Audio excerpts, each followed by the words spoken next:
L'épisode commence avec Sagar entrant dans la maison. Kanta l'aperçoit. Un sourire éclaire son visage, tandis qu'elle échange quelques mots avec son petit-fils. Zoya, de son côté, les observe, son regard lourd de mécontentement. Nirou arrive ensuite, et les voit tous ensemble. Kanta, le cœur plein d'émotions, demande à Sagar de lui jurer sur sa propre vie qu'il ne partira plus. Les yeux de Sagar tombent enfin sur son père, mais sa grand-mère insiste, presque suppliant. Après un moment d'hésitation, Sagar cède et promet qu'il restera. Ces mots bouleversent Zoya, qui ne peut cacher son choc. Sagar continue de parler à sa grand-mère, cherchant à la rassurer, mais soudain elle se retourne et voit Nirou, figé sur le seuil. Kanta lui adresse alors la parole, son ton empreint de tendresse, et lui demande de tout oublier, de pardonner, et de laisser leurs différends derrière eux. Mais Sagar, empli de colère et de douleur, refuse catégoriquement. « Personne ne peut réparer cela », répond-il d'une voix brisée, avant de tourner les talons et de s'en aller. Le cœur de Kanta se serre, tandis qu'elle tente de parler à son fils. Mais Nirou, blessé par les mots de Sagar, s'éloigne sans dire un mot, le poids de la tristesse sur ses épaules. Pendant ce temps, 3 hommes discutent à l'écart. Le téléphone de Zoya sonne. D'une voix basse et assurée, elle donne des instructions précises sur comment éloigner définitivement Sagar et sa mère. Après avoir raccroché, un sourire cruel éclaire son visage. Sagar, de son côté, appelle quelqu'un et se demande comment faire pour voir Krishna. Madhvi entre alors et lui parle, avant de chercher dans les affaires de Nirou le numéro de Ganga et de le donner à Sagar. Pourtant, Sagar refuse d'appeler. Madhvi, avec douceur, lui dit quelques mots réconfortants avant de s'éclipser. De l'autre côté, Ganga nourrit sa fille Krishna, qui, d'une petite voix inquiète, demande quand elle ira mieux. Kachich arrive et tente de lui parler, mais malgré ses efforts, Krishna, pleine d'innocence, demande pourquoi cela lui arrive à elle et pourquoi elle ne guérit pas plus vite. Ganga, le cœur lourd, essaie de réconforter sa fille, cachant sa propre douleur. Pendant ce temps, Sagar continue de se tourmenter, rongé par la culpabilité. Il repense à tout ce qu'il a laissé derrière lui, à tout ce qu'il a perdu. Après une longue hésitation, il prend le carnet et compose enfin le numéro.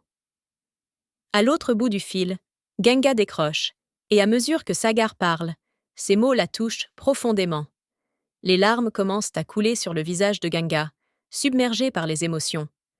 Après un moment, elle lui répond, et ils continuent d'échanger, chaque mot plus lourd que le précédent. Kanta entre à ce moment-là, et Sagar, déchiré par ses propres doutes, demande à Ganga pourquoi elle a dit que le père de Krishna était malade. Kanta, stupéfaite, reste silencieuse, tandis que Ganga, prise au dépourvu, raccroche brusquement. Confuse et troublée, Kanta se retire dans le silence de ses pensées. De l'autre côté, Kachich essaie désespérément de dissuader Krishna de sortir. Inquiète, elle appelle Ganga pour la convaincre de changer d'avis. Contre toute attente, Ganga fait le contraire et décide d'accepter, promettant d'emmener Krishna dehors. Pendant ce temps, Zoya discute avec Sonu, réfléchissant déjà à un nouveau plan machiavélique. Kanta arrive à ce moment-là et demande à Sonu de préparer la voiture. Sans un mot de plus, elle prend Sagar par le bras et part avec lui. Zoya, méfiante, se demande où Kanta emmène Sagar. Ganga sort de la maison avec Krishna, et par un étrange coup du sort, elle croise Kanta et Sagar en chemin. Le regard de Kanta se pose sur Ganga, et un sourire bienveillant apparaît sur son visage. Krishna court vers Sagar et commence à lui parler, et Kanta, touchée, sourit toujours en les regardant.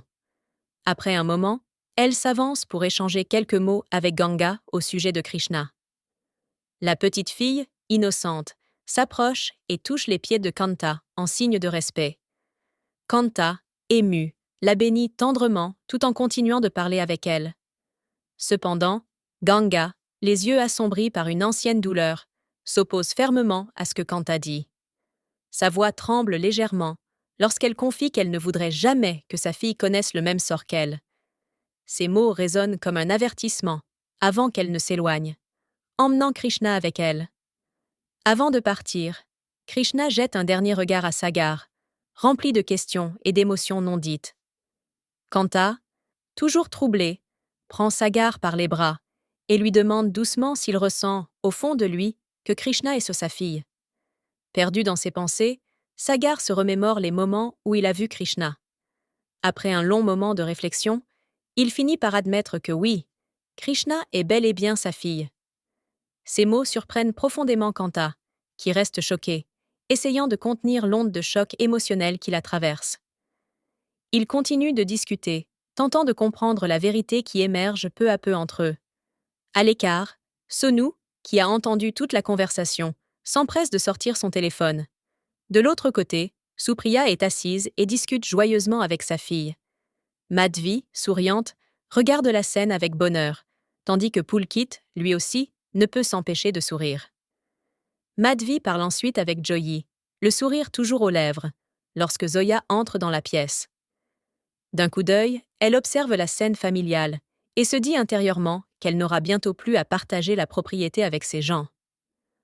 La petite fille interrompt ses pensées en demandant à Zoya si elle a aimé son poème. Zoya répond distraitement « Oui » avant que son téléphone ne sonne.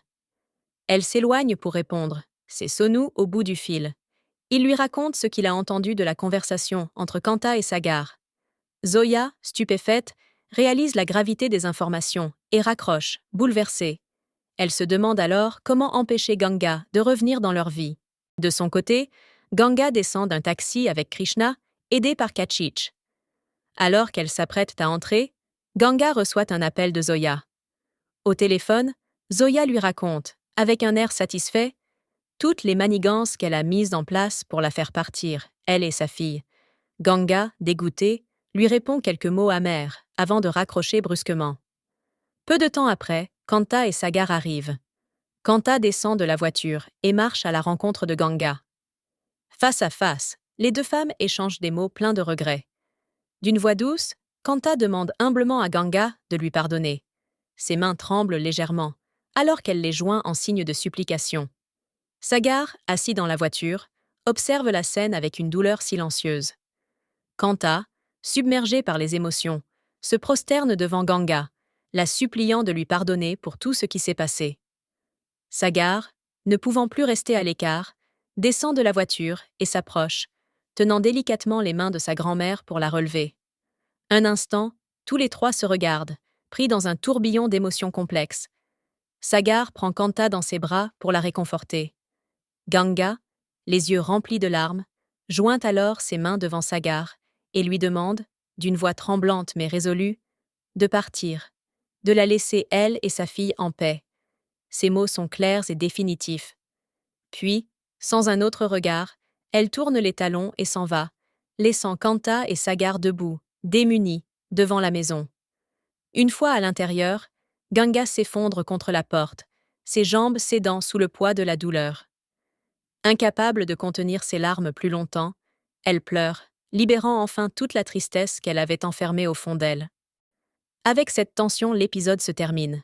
Merci d'avoir suivi jusqu'à la fin. Si cette vidéo vous a plu, abonnez-vous et activez les notifications pour ne rien manquer.